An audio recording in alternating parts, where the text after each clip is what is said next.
Eu vi o meu irmão sorrir enquanto o nosso pai ofegava pela vida, recusando-se a chamar a ambulância, como se a morte fosse um presente embrulhado para ele. Ele sussurrou que era o melhor para todos nós, mas eu sabia que era só pela herança, aquela casa em Alfama, os vinhedos na dor que o pai tanto amava, tudo para cair nas mãos dele sem demora. Naquele instante, com o cheiro de azulejos úmidos e vinho azedo no ar, jurei que a traição dele me transformaria num fantasma vingador, e que o perdão seria o último veneno que ele engoliria. O sol de Lisboa entrava pela janela entreaberta da sala, pintando listras de ouro no chão de mosaico gasto, mas nada podia iluminar o vazio que se instalava no peito do meu pai. Ele estava ali, no sofá de veludo verde que herdara da avó, o corpo magro curvado como um sobreiro seco após o fogo. Os olhos, outrora vivos como o Tejo em maré alta, agora turvos, fixavam-se no teto rachado, onde as sombras dançavam ao ritmo da sua respiração rouca. Eu, João, o filho mais novo, ajoelhava-me ao lado dele, segurando a mão calejada que ainda cheirava a terra e a uvas esmagadas. Pai, aguenta, murmurava eu, a voz tremendo como as folhas de uma oliveira no vento do Atlântico. Mas o Pedro, o meu irmão mais velho, estava de pé junto à porta, os braços cruzados sobre o peito largo, o rosto uma máscara de impaciência disfarçada de preocupação.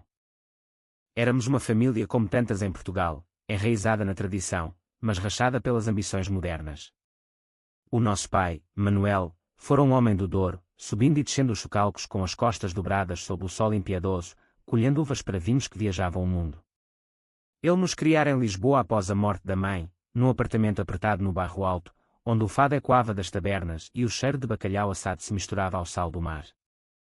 Pedro, com os seus 35 anos, era o herdeiro natural, o que estudara enologia em Coimbra, o que gerira os vinhedos familiares com mão de ferro, cortando custos e expandindo exportações para o Brasil e Angola.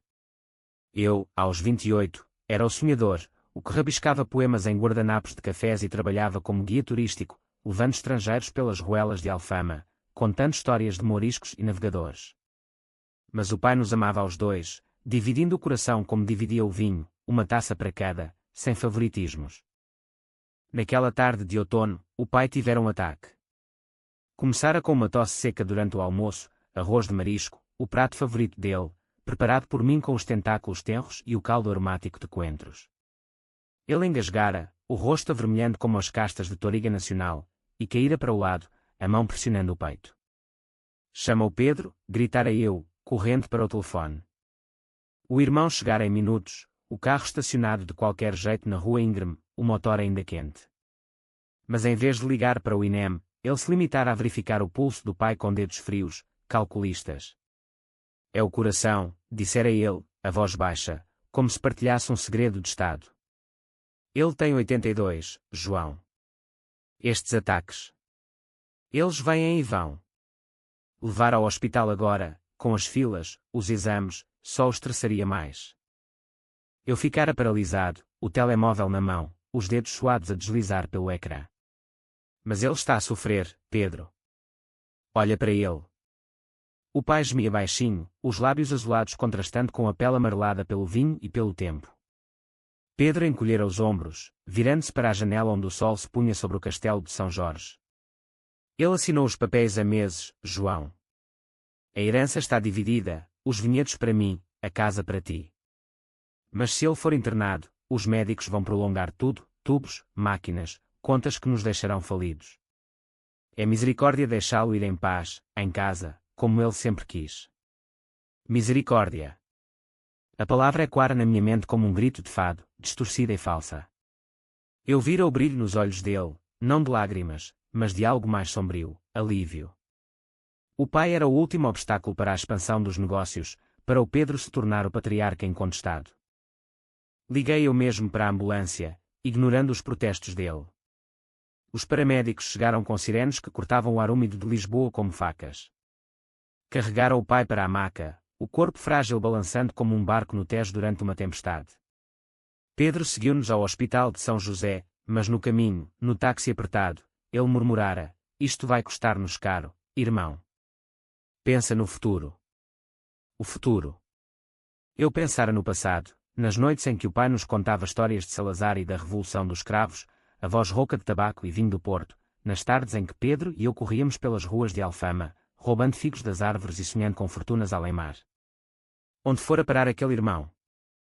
Enterrado sob camadas de ambição, como as ruínas romanas sob as calçadas de Lisboa. No hospital, os médicos confirmaram insuficiência cardíaca avançada, agravada por anos de trabalho árduo e cigarros. Ele precisa de repouso absoluto, medicação, talvez uma cirurgia, dissera o doutor, um homem de barba grisalha e olhos cansados. Pedro assentira, mas eu vira o cálculo nos lábios dele, cirurgias custavam milhares de euros, e os vinhedos estavam endividados após uma safra ruim. Naquela noite, enquanto o pai dormia sob o zumbido das máquinas, eu sentei-me ao lado da cama, a mão dele na minha, fria como o mármore de um túmulo em Óbidos. Pedro saíra para fazer uma chamada importante, mas eu sabia, ele estava a ligar para o advogado, a acelerar os papéis da herança, como se o tempo fosse um inimigo a ser domado. Os dias seguintes foram um borrão de visitas ao hospital, o cheiro de desinfetante misturando-se ao perfume de jasmins que eu levava para animar o quarto. O pai melhorara ligeiramente, o suficiente para sorrir debilmente quando eu lhe contava anedotas dos turistas, um americano que confundira o pastéis de nata com donuts, uma francesa que chorara ao ouvir Amália Rodrigues. Mas Pedro aparecia esporadicamente, sempre com desculpas, reuniões em Vila Nova de Gaia, negociações com importadores espanhóis. Ele entende, dissera ele uma vez, batendo-me no ombro como se fôssemos cúmplices. O negócio é a nossa herança verdadeira. Eu assentira, mas por dentro, uma semente de raiva germinava, nutrida pelo silêncio do pai, pelos olhares que ele lançava para o irmão com uma mistura de orgulho e decepção. Uma semana depois, o pai teve alta. Voltámos para casa em Alfama, o ar carregado do aroma de sardinhas grelhadas das ruas vizinhas. Ele instalou-se no quarto dele, a cama elevada com almofadas, o monitor cardíaco piscando como um farol no escuro. Eu cuidei dele, preparava sopa de couve galega, lia-lhe jornais com notícias de futebol, o Benfica a ganhar ao Porto, sempre um bálsamo para a alma portuguesa. Pedro visitava à noite, trazendo garrafas de vinho do Porto como ofrendas, mas eu notava como os olhos dele se desviavam para os documentos na secretária, testamentos, escrituras, o mapa do nosso destino financeiro. Foi numa dessas noites que tudo se quebrou. O pai acordara a gemer, o peito apertado novamente, o suor perlando a testa como orvalho em videiras. Pedro. João, chamara ele, a voz fraca mas urgente. Eu corri do meu quarto, mas o irmão já estava lá, tendo chegado cedo daquela vez. Ele segurava o telefone, hesitante. Pai, respira fundo. É só ansiedade. Mas o pai agarrou-lhe o braço, os dedos ossudos cravando-se na carne. Hospital. Agora. Pedro congelou, o rosto pálido sob a luz amarelada da lâmpada. Eu entrei, o coração aos saltos. Liga para o INEM, Pedro. Eu vou buscar as coisas dele. Ele olhou para mim, os olhos estreitos como os de um falcão sobre a presa. João, espera. O trânsito à noite. As ruas de Lisboa são um caos. E se for falso alarme de novo? Os custos. O pai ofegava, os olhos suplicantes fixos no filho mais velho. Pedro. Filho. A palavra filho saiu como um soluço, carregada de toda a confiança de uma vida. E Pedro, o homem que eu idolatrara na infância, o que me defendera das brigas na escola, baixou o olhar. Desculpa, pai. É melhor ficarmos aqui. Eu dou-te os comprimidos. Ele estendeu a mão com as pílulas, mas eu via o tremor nos dedos dele, não de medo, mas de cálculo. O hospital significava mais tempo, mais despesas, mais atraso na herança que ele cobiçava como um navegante cobiça as Índias. Eu empurrei-o para o lado, gritando para o telefone fixo. INEM. É uma emergência. Os minutos se arrastaram como horas, o sirene finalmente cortando a noite. Enquanto esperávamos, o pai olhou para mim, gratidão nos olhos, mas para Pedro. Decepção, profunda como o abismo do oceano que engolira tantos portugueses. Quando os paramédicos o levaram, Pedro ficou para trás, murmurando, ele vai ficar bem. É sempre assim. Mas eu sabia, naquele momento, que nada ficaria bem. A semente de raiva explodira em raiz, envenenando o solo do nosso laço fraterno. Ele escolhera o dinheiro sobre o sangue. E eu? Eu escolheria a dor sobre o esquecimento. Os dias após aquele episódio no hospital foram como um vinho azedo que se insinua na língua, deixando um amargor que não passa. O pai regressou mais uma vez, mais fraco, o corpo uma sombra do homem que outrora dançara o rancho folclórico nas festas de São João. Eu instalara uma cadeira de rodas no apartamento, manobrando-a pelas escadas estreitas de Alfama com a ajuda de vizinhos, a Dona Rosa, com os seus novelos de lã e histórias de viúva, e o Sr. Antônio, o sapateiro que ainda consertava tamancos de madeira. Eles traziam pratos de caldeirada e compaixão, mas os olhares que lançavam para Pedro, quando ele aparecia, eram de julgamento silencioso. O filho mais velho devia ajudar mais, sussurrava a Dona Rosa enquanto limpava o suor da testa do pai com um pano bordado. Pedro, no entanto, distanciava-se cada vez mais. As visitas tornaram-se telechamadas de Vila Nova de Gaia, onde ele supervisionava a vindima nos vinhedos familiares. Estou ocupado com a colheita, João. O Porto precisa de mim, dizia ele, a voz ecoando através do altifalante, misturada ao barulho de máquinas prensando uvas. Eu via o pai esticar o pescoço para o telefone, ansiando por um vislumbre do filho, mas Pedro cortava as conversas curtas. Cuida-te, pai. Bebe o vinho com moderação. Moderação. A ironia cortava como uma navalha, o homem que nos ensinara a saborear o Porto em golos lentos agora o usava como desculpa para ausentar-se. Eu mergulhava na rotina de cuidador, o meu trabalho como guia turístico reduzido a turnos matinais, deixando as tardes livres para o pai. Líamos juntos livros de José Saramago, as páginas amareladas cheias de realismo mágico que espelhava a nossa própria tragédia, famílias divididas por legados invisíveis, personagens lutando contra o destino como eu lutava contra a exaustão. O teu irmão é ambicioso, João, dissera o pai uma tarde, enquanto o sol filtrava pelas persianas, projetando padrões de luz no rosto dele enrugado. Como eu era, aos tempos dele. Mas a ambição pode cegar, como o sol no Douro. Eu assentira, engolindo as palavras amargas. Cegar. Pedro estava cego de ganância, vendo o pai não como carne e osso, mas como um ativo depreciado no balanço patrimonial. A raiva crescia em mim como era selvagem nas paredes de um convento abandonado, lenta, mas inexorável, sufocando tudo ao redor. De noite, quando o pai dormia, eu andava pelas ruas de Lisboa, o eco dos meus passos misturando-se ao canto de guitarras em tabernas de fado. Sentava-me num banco junto ao mirador da Senhora do Monte, olhando para a cidade estendida como um tapete de luzes, e revivia aquela noite, o sorriso fugaz de Pedro, o misericórdia, que era puro egoísmo. Como ele podia. Nós crescéramos juntos, partilhando quartos apertados, roubando maçãs do mercado da Ribeira e sonhando com viagens ao Brasil, seguindo as rotas dos nossos antepassados. Ele me protegera de bullies na escola primária, partilhando o último pedaço de broa de milho. E agora? Agora, ele sacrificava o pai por terra e vinho. Comecei a investigar, de forma discreta, como um detetive num romance de Camões, não épico, mas sombrio. Liguei para o advogado da família, o Dr. Fernandes, um homem de fato cinzento e bigode fino que frequentava a mesma missa na sede de Lisboa. Os papéis estão em ordem, confirmara ele, a voz confidencial ao telefone. Manuel dividiu tudo, 60% dos vinhedos para Pedro, pela gestão, 40% para ti, pela casa e poupanças. Mas há cláusulas, se houver despesas médicas excessivas, pode haver ajustes. Ajustes. O termo ecoou na minha mente como uma ameaça velada. Pedro sabia disso. Claro que sim. Ele planeara cada passo, esperando que o pai se apagasse quieto, poupando os euros que uma internação prolongada devoraria. Uma noite, enquanto o pai descansava, encontrei uma pasta escondida na secretária de Pedro, ele deixara-a na casa durante uma visita apressada. Dentro, relatórios financeiros, dívidas dos vinhedos montavam a dezenas de milhares, empréstimos de bancos espanhóis com juros vorazes.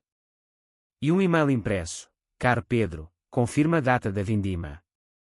Com a saúde do Sr. Manuel instável, sugiro acelerar a transferência de ativos para evitar complicações fiscais. Assinado por um consultor de investimentos. Instável. A palavra queimava como mosto fervente na pele. Eles tratavam o pai como um risco, não como um homem. Confrontei Pedro na semana seguinte, quando ele veio buscar uns documentos. Estávamos na cozinha, o aroma de pastéis de bacalhau frito pairando no ar, eu cozinhara para o pai, mas ele recusara comer. O que estás a fazer, Pedro? Esperas que ele morra para salvares os teus negócios? Ele parou, a colher de café na mão, os olhos endurecendo como pedra pombolina. Não dramatizes, João. É negócio. O pai viveu a vida dele, colheitas, fados, mulheres. Agora, é a nossa vez. Se eu não gerir isto, perdemos tudo para credores. Tudo. Incluindo a dignidade. E o hospital naquela noite? Recusaste-o porque custava dinheiro. Ele riu, um som seco como folhas mortas. Custava tempo, irmão. Tempo que ele não tem. E misericórdia, como eu disse. Saí dali tremendo, o coração batendo como o de um toureiro perante o touro. Misericórdia.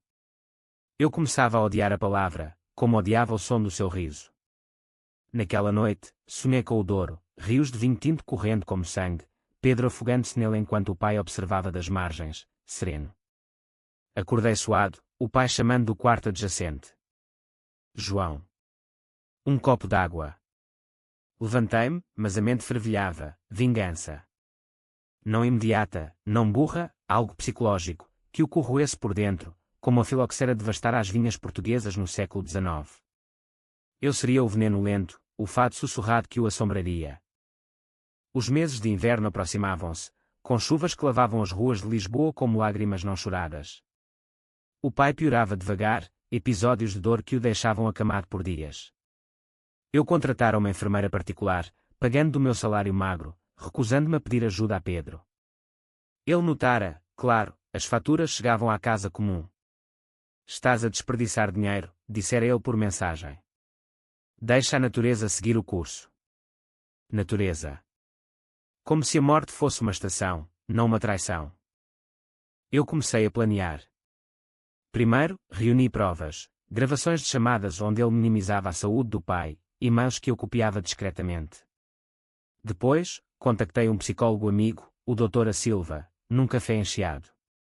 Como se vinga alguém sem sujar as mãos, perguntei, fingindo curiosidade académica. Ele riu. A mente é o melhor instrumento. Exposição gradual à culpa, ao isolamento. Faz com que ele duvide de si mesmo. Culpa.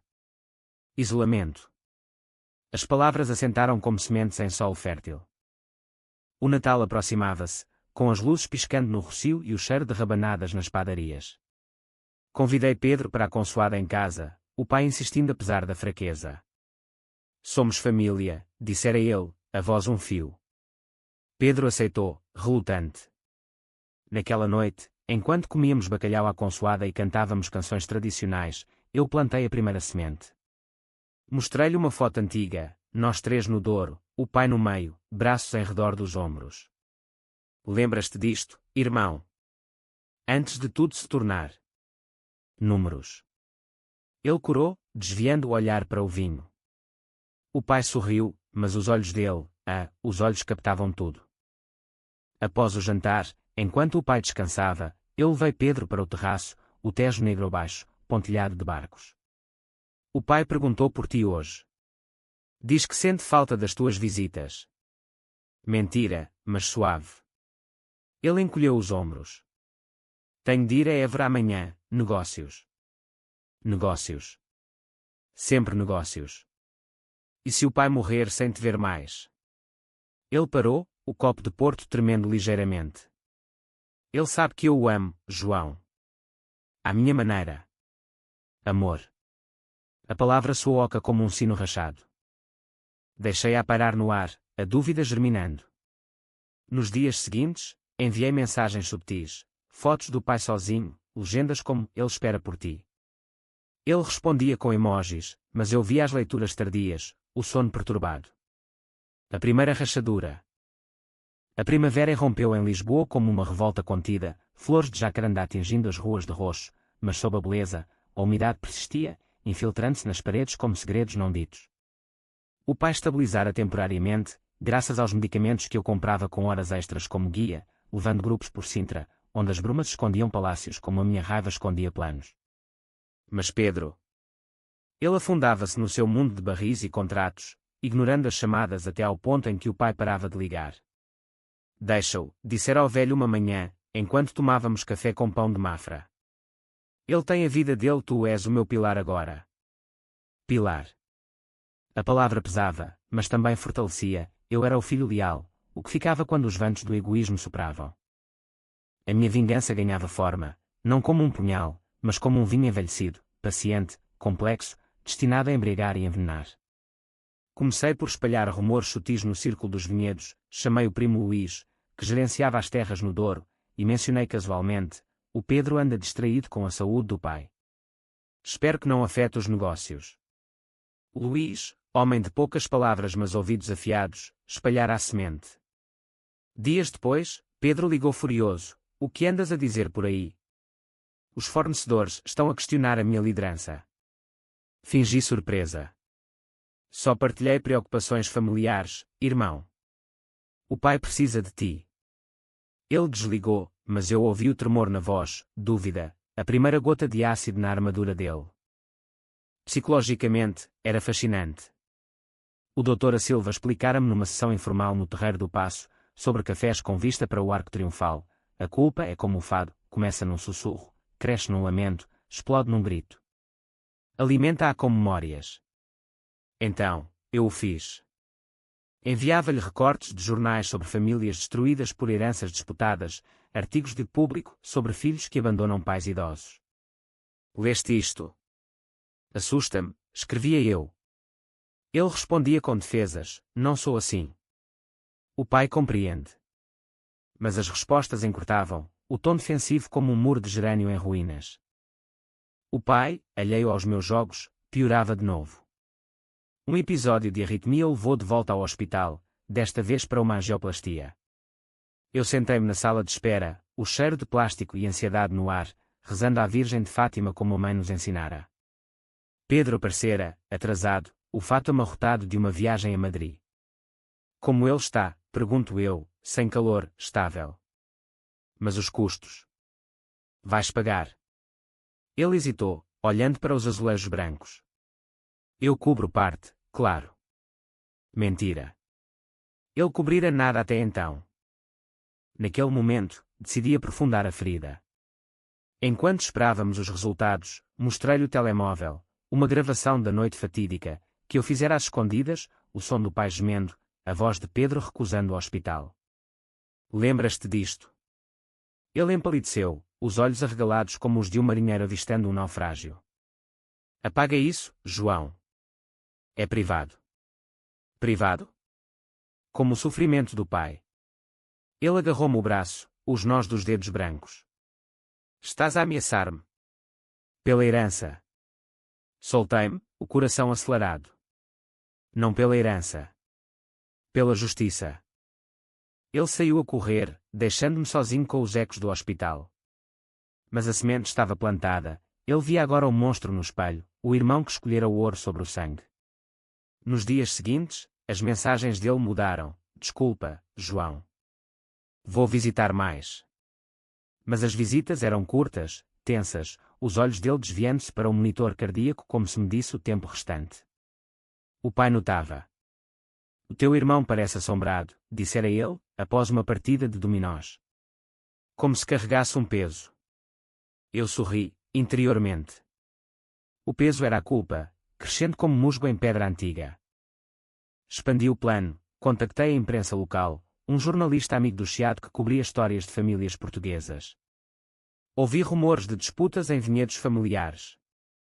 Algo sobre negligência. Ele mordiscou o isco, prometendo uma investigação discreta. Enquanto isso, sabotava sutilmente os negócios de Pedro, atrasava envios de documentos, esquecia de assinar autorizações que eu gerenciava para a casa. Nada ilegal, só o suficiente para criar fricção. Um carregamento de vinho retido na alfândega espanhola, um investidor hesitante após preocupações familiares. A mente dele desmoronava, eu sentia. Numa chamada noturna, ele confessou: tenho pesadelos, João. O pai a chamar-me, e eu a virar as costas. Talvez devesse ir vê-lo, respondi, a voz suave como mel de rosmaninho. Ele foi, no dia seguinte, ficando horas, conversando, rindo forçado, mas eu via o suor na testa, o tremor nas mãos ao servir o porto. O pai, frágil mas perspicaz, apertou-lhe a mão. Perdoa-te a ti mesmo, filho. A vida é curta como um verão no Algarve. Perdoar. A palavra pairava, mas para mim, não havia perdão, só a vingança que se desenrolava como um novelo de lã em chamas. O verão chegou quente, o ar de Lisboa denso com o zumbido de cigarras e o cheiro de mar. O pai teve alta final, mas o coração dele era um relógio gasto, tic-tacando para o fim. Eu organizei uma viagem ao Douro, para reviver memórias, disse ao Pedro. Ele aceitou, relutante, o carro alugado serpenteando pelas estradas sinuosas, os vinhedos em terraços como escadarias para o céu. Lá, sob o sol abrasador, plantámos a segunda fase, confrontei-o junto ao rio, com o pai cochilando à sombra de uma sobreira. Recusaste naquela noite para herdares depressa. Admite. Ele negou, mas as lágrimas vieram, salgadas como o Atlântico. Eu tive medo de perder tudo. Tudo. O tudo dele era vazio sem a alma. Naquela noite, no hotel de Pinhão, ele bebeu demais, confessando pecados, dívidas ocultas, uma amante em Porto que sugava o dinheiro, o medo de falhar como o pai nunca falhara. Eu ouvi, o terapeuta disfarçado, alimentando a culpa com acenos compreensivos. O pai perdoaria, menti. Mas por dentro, exultava, a mente dele rachava, pedaço a pedaço, como azulejos sob o calor. O outono retornou ao Douro com folhas avermelhadas caindo como confetes de um funeral adiado, e nós regressámos a Lisboa carregados de uvas maduras e silêncios pesados. Pedro mudara, as olheiras profundas como valos do rio, a voz rouca de noites insones. Ele visitava diariamente agora, ajudando com a medicação do pai, preparando refeições simples de sardinhas assadas e salada de tomate. Estou a tentar compensar, dissera ele uma tarde, enquanto lavávamos a louça, o som da água correndo como um riacho no Gerês. Eu assentira, mas a vingança não parava, era um rio que eu canalizava, não um fogo que se extinguia. Bom, respondi. O pai merece. Internamente, o tormento dele era o meu elixir. O Dr. Silva confirmara numa conversa por Zoom, o rosto dele pichelado contra o fundo de livros em Belém. Estás a induzir dissociação cognitiva. Ele confronta o ambicioso com o familiar. Continua, mas cuidado, a psique humana é frágil como porcelana de vista alegre. Frágil. Pedro era agora o frágil, questionando cada decisão, cancelando reuniões para ficar com o pai.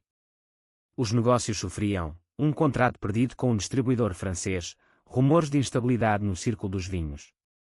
Ele culpava-me, claro, as tuas palavras envenenaram tudo. Mas eu negava com um sorriso sereno, o anjo vingador. O pai, sentindo a tensão como um cão fareja tormenta, chamou-nos uma noite à sala. O ar estava carregado de incenso de São José, o santo protetor das famílias. Ele sentara-se no sofá, envolto num jal de lã, os olhos brilhando com a sabedoria de quem viu revoluções e safras ruins. Meus filhos, começou, a voz trêmula mas firme como o vinho Tawny. A vida é como o porto, envelhece, aprofunda, mas se azeda, perde o encanto. Não deixem que o dinheiro nos separe. Pedro baixou a cabeça, lágrimas pingando no tapete persa. Eu segurei a mão do pai, mas os meus olhos fixavam o irmão. Veja, dizia o olhar, o preço da tua escolha. A partir daí, executei a face sutil, infiltração. Copiei ficheiros dos negócios dele, partilhando anónimos com o jornalista. Um artigo saiu no Jornal de Notícias: disputas familiares ameaçam vinhedos icónicos do Douro, negligência ou ambição. Sem nomes, mas as alusões eram claras: o filho ausente, a saúde do patriarca. Pedro ligou em pânico: foste tu. Os credores estão a ligar. Não sei do que falas, respondi, a voz calma como o mar de Cascais em dia calmo. Mas ele sabia. A paranoia crescia nele como erva daninha, acusando sombras, bebendo mais para afogar as vozes. Eu aprofundava o psicológico, gravava conversas com o pai sobre memórias felizes, enviando-lhes certos: lembras quando me ensinaste a podar as vinhas? O Pedro era tão pequeno. Ele respondia com áudios chorosos: eu falhei, João. Como posso reparar? Vem cá, convidava eu, e ele vinha, exausto, confessando medos de insucesso, de solidão. A amante deixara-o, citando falta de presença, os amigos distanciavam-se, sentindo o cheiro de fracasso. Ele emagrecia, o rosto outrora robusto agora anguloso como as falésias de Sagres. O clímax aproximava-se com o inverno, o pai confinado à cama, o coração motor falhando. Organizei uma reunião familiar, primos, tias do Porto, todos na casa de Alfama. Pedro chegou cedo, ansioso, ajudando a arrumar as mesas com bacalhau e vinhos. Mas durante o jantar, libertei o veneno, pus a gravação a tocar discretamente do meu telemóvel, o som baixo mas audível, o gemido do pai, a recusa de Pedro. O silêncio caiu como neve no Gerês. A tia Maria engasgou-se com o vinho, o primo Luís baixou o garfo. O que é isto? Perguntou o pai, a voz fraca da cama adjacente. Pedro levantou-se, o rosto cinzento. João. Para. Mas era tarde. Expliquei, a voz quebrada mas firme, ele recusou o hospital para poupar dinheiro na herança. Pelo nosso pai.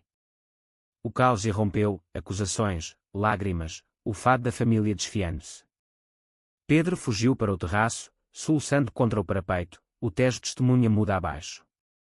Eu segui-o, o coração dividido entre triunfo e pena, ele era meu irmão, afinal. Porquê, João? Porquê isto? Porque o perdão que negaste ao pai, eu nego-te a ti. Sente a dor, Pedro.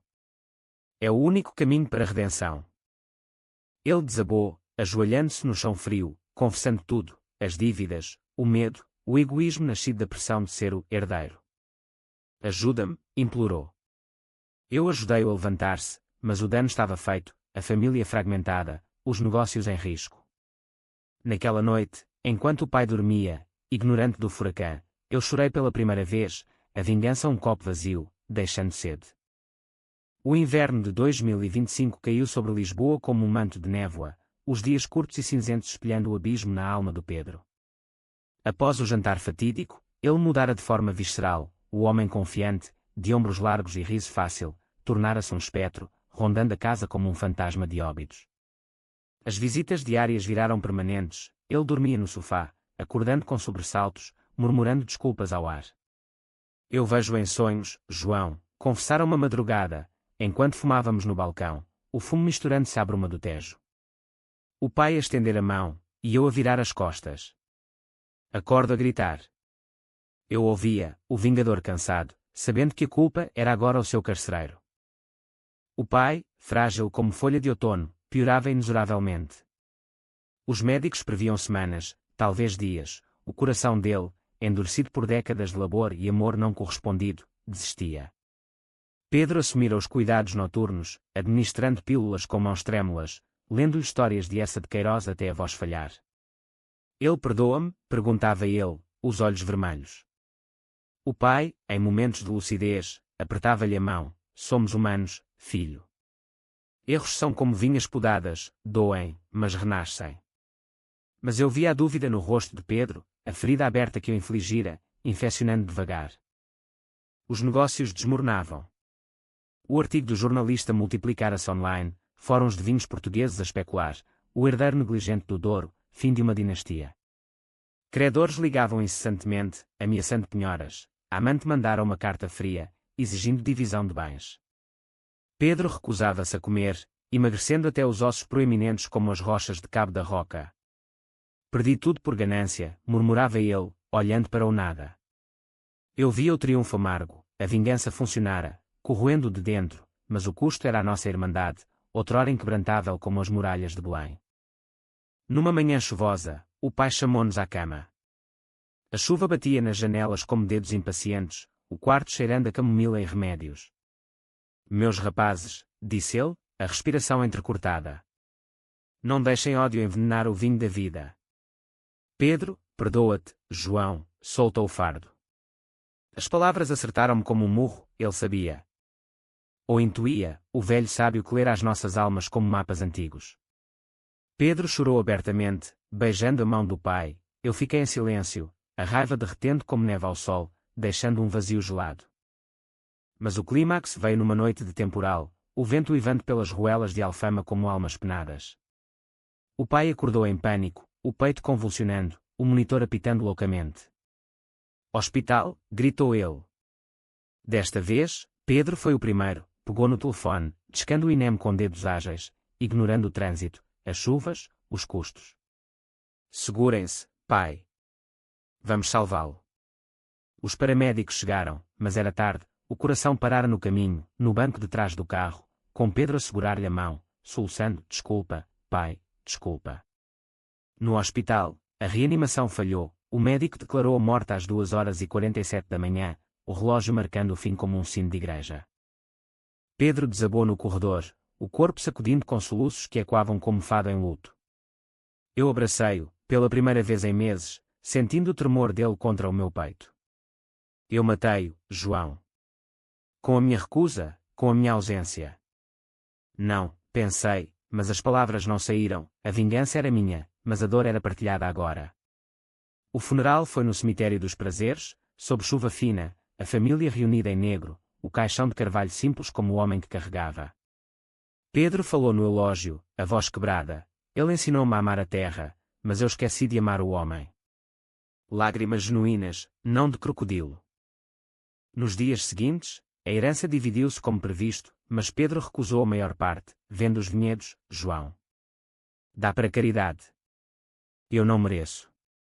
Ele vendia tudo, pagando dívidas, doando para hospitais, redenção forçada, mas real.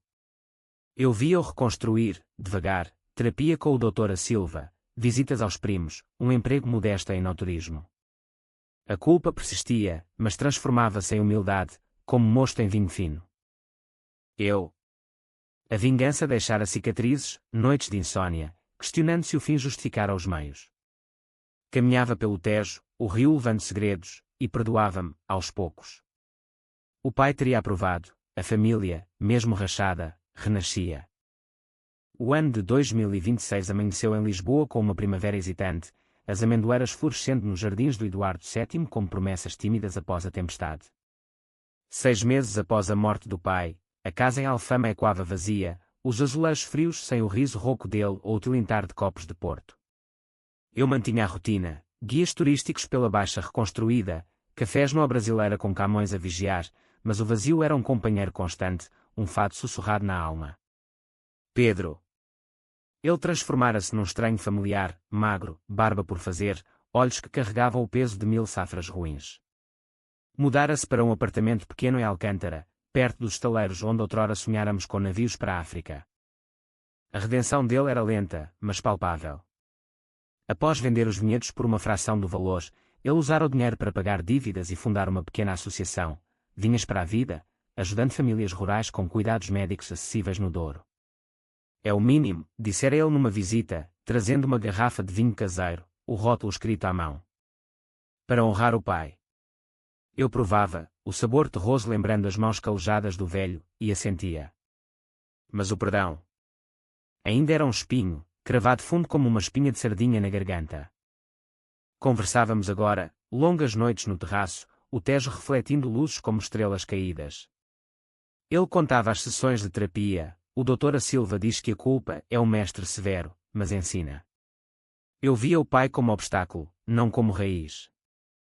Eu ouvia, partilhando as minhas próprias confissões, a raiva que me consumira, a gravação que liberara como um demónio de uma garrafa. Fiz-te sofrer para que sofresses, admiti uma noite, o ar salgado do mar misturando-se às lágrimas. Ele pôs a mão no meu ombro, o gesto fraterno perdido e reencontrado. E funcionou, irmão. Eu mudei. Mas o preço? O pai. O preço. Ecoava nas nossas vidas como o sino da Basílica da Estrela. A família reunia-se mensalmente, jantares tensos mas curadores, bacalhau à brás, histórias do passado, risos forçados que se tornavam genuínos. A tia Maria perdoara Pedro I, abraçando-o com o fervor de uma romaria, o primo Luís ajudava na associação, podando vinhas simbólicas. Eu via o crescimento. Pedro ria de novo, um som leve como brisa no Algarve, namorava uma enfermeira do Hospital de São José, ironia poética, o amor nascido da culpa. Mas a minha jornada era mais solitária. Andava por Alfama, tocando as paredes onde o pai contara fados, sentindo a ausência como um buraco no peito. Escrevia agora, poemas sobre traição e redenção, submetidos a revistas literárias, rejeitados mas persistentes. A vingança é um vinho amargo, rabiscava eu, bebe-se para esquecer, mas lembra para sempre.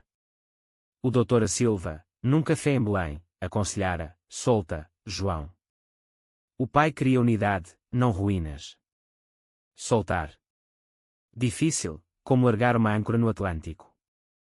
Um dia de verão, viajámos ao Douro juntos, não como herdeiros, mas como irmãos. Os terraços verdejantes estendiam-se como tapetes tecidos pelo tempo, o rio Douro serpenteante preguiçoso. Alugámos um barco, navegando devagar, o sol batendo na pele como bênçãos. Lembras-te de nadar aqui, rapazes? Imaginava o pai dizendo. Pedro apontou uma vinha onde plantáramos mudas em memória, para ele. Raízes novas. Colhemos uvas, esmagando-as com os pés descalços, o sumo tinto escorrendo como sangue purificado.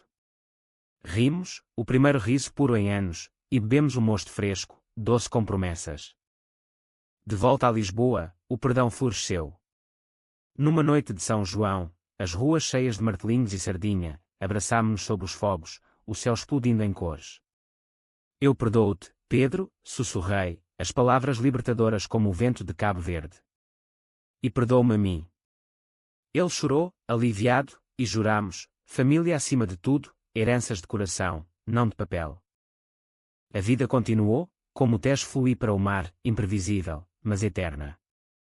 Geríamos a casa juntos agora, transformando-a num pequeno museu de memórias, fotos do pai, garrafas de vinho doado, noites de fado com amigos. A vingança, outrora fogo, tornara-se cinza fértil, nutrindo crescimento. E no silêncio das noites, eu ouvia o pai, bom trabalho, filhos. Agora, vivam.